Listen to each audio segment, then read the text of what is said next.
হয়, পথ পানী পোহৰ আজি প্ৰতিশ্ৰুতিৰে নিৰ্বাচনী বৈতৰণি পাৰ হোৱা স্থানীয় বিধায়ক কেশৱ মহন্তৰ সমষ্টিত কিন্তু এটা পথে এতিয়া জীয়াতু ভোগাইছে স্থানীয় লোকসকলক।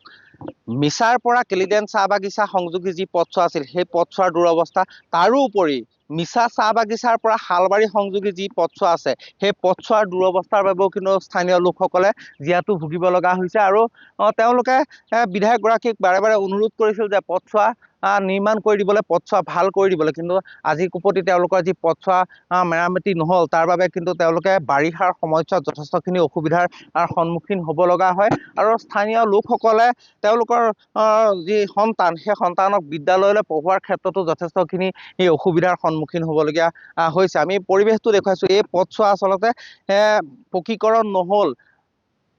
চৰকাৰে কৈছিলে নিৰ্বাচন জিকাৰ পিছতে বাগিচা অঞ্চলৰ প্ৰতিটো পথেই পকীকৰণ কৰিব, কিন্তু আজি কোপতি তেওঁলোকৰ পথছোৱা পকীকৰণ নহ'ল, যাৰ বাবে তেওঁলোকে দুৰ্ভোগ ভুগিব লগা হৈছে।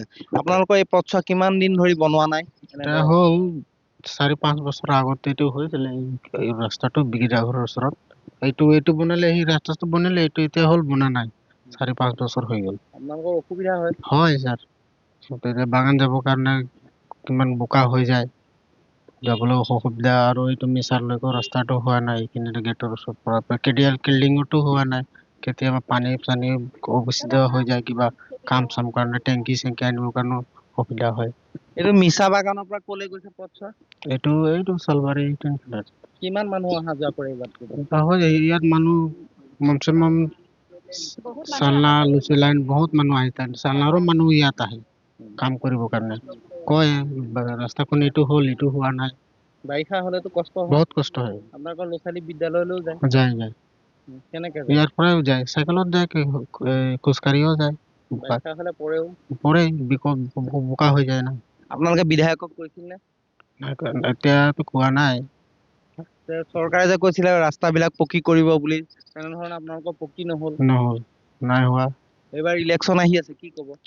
বিধায়ক ধৰিব লাগিব আমি, চৰকাৰক কিবা অসুবিধা হৈ আছে আমাৰ, ৰাস্তাবিলাক বনাব লাগিব।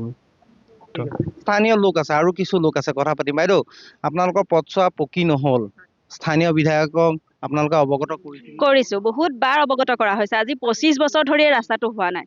এইটো ৰাস্তাত আপুনি বোকা বালি মাটিত এতিয়া যাবলগীয়া হৈছে। পোৱালি ল'ৰা ছোৱালী নহয়, আজি যদি বেমাৰী এজনো যাবলগীয়া হয়, আপোনাৰ কিমান কষ্ট হ'ব পাৰে। কিন্তু অত দিনে ধৰি আজিলৈকে কৰা নাই এইখিনি কাম। আমি সেইকাৰণে এইবাৰ এজিপি চৰকাৰ বিচৰা নাই, বিজেপি চৰকাৰকে আমাক লাগিব। আমি অকল মই বুলিয়ে নহয়, আমাৰ গোটেই গাঁৱৰ মানুহখিনিয়ে বিচাৰিছে বিজেপি চৰকাৰে কিবা নিৰ্বাচন আহি আছে। নিৰ্বাচনত আমাক এইবাৰ বিজেপি চৰকাৰে লাগিব মুঠতে। আপোনালোকৰ কি কাম নহ'ল? আমাৰ এইবাৰ ৰাস্তাটো হোৱা নাই, আমাৰ বহুত কামেই হোৱা নাই। মিছাৰ পৰা যি কেলিডেন নহ'ল, আপুনি দেখিছে মিছা ৰাস্তাটো কিমান অসুবিধা, তথাপিও নহ'লগৈ আজিলৈকে। আজি 20-25 বছৰ ধৰি নাই হোৱা, এতিয়াওতো হ'ব বুলি আমি আশা এৰি দিছোঁ। সেইকাৰণে আমি ভাবিছোঁ এইবাৰ বিজেপি চৰকাৰক আমাক লাগিব। নিশ্চয়কৈ এয়া আছিলে সাধাৰণ লোকসকলৰ মনৰ কথা। তেওঁলোকৰ মিছা অঞ্চলৰ, আচলতে মিছা চাহ বাগিচা অঞ্চলৰ যিসকল লোক আছে, সেই লোকসকলৰ মূল সমস্যা হৈছে পথৰ সমস্যা। তেওঁলোকৰ পথৰ বাবে কিন্তু জীয়াতু ভুগিব লগা হৈছে। মিছাৰ পৰা কেলিডেন সংযোগী হওক বা মিছাৰ পৰা যিহেতু শালবাৰী সংযোগী পথ হওক, এই পথছোৱাৰ কিন্তু দুৰৱস্থাৰ বাবে তেওঁলোকে জীয়াতু ভুগিব লগা হৈছে। স্থানীয় বিধায়কক তেওঁলোকে বাৰে বাৰে অৱগত কৰিছে, কিন্তু বিধায়কজনে কোনো কাণসাৰ দিয়া নাই, যাৰ ফলস্বৰূপে কিন্তু তেওঁলোকে এতিয়া যিহেতু নিৰ্বাচন চকু চাপিছে, তেওঁলোকে এইবাৰ কিছু পৰিৱৰ্তন বিচৰা দেখিবলৈ পোৱা গৈছে।